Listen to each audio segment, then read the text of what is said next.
Igbo 4-letter words. Igbo, English. Number 1 is dara, fell. Dara, fell.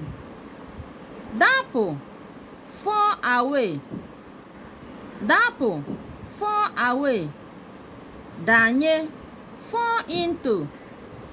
Danye, fall into. Dere, wrote. Dere, wrote. Dike, strong person. Dike, strong person. Dote, keep. Dote, keep. Depo, write off.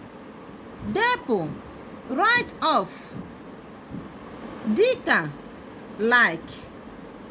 Dika, like.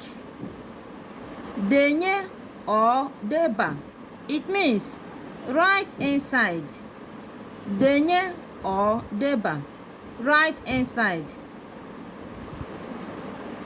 Doba, doba, it means pull inside. Doba, pull inside.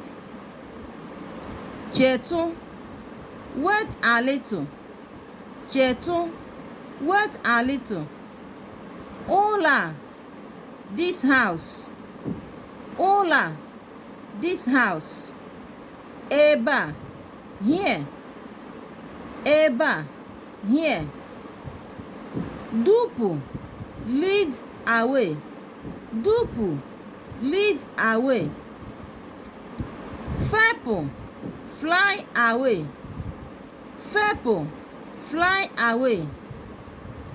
Gafe, it means cross over. Gafe, cross over.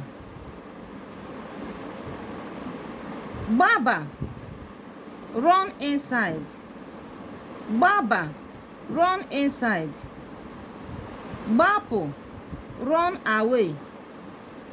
Bapo, run away. Gunye, count among.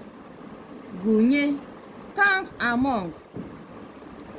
Remember, we have explained that these consonants, they are just one letter, like ni, bi, chi. Like and share our videos. Follow us for more. Subscribe to our channel, guys. Bye.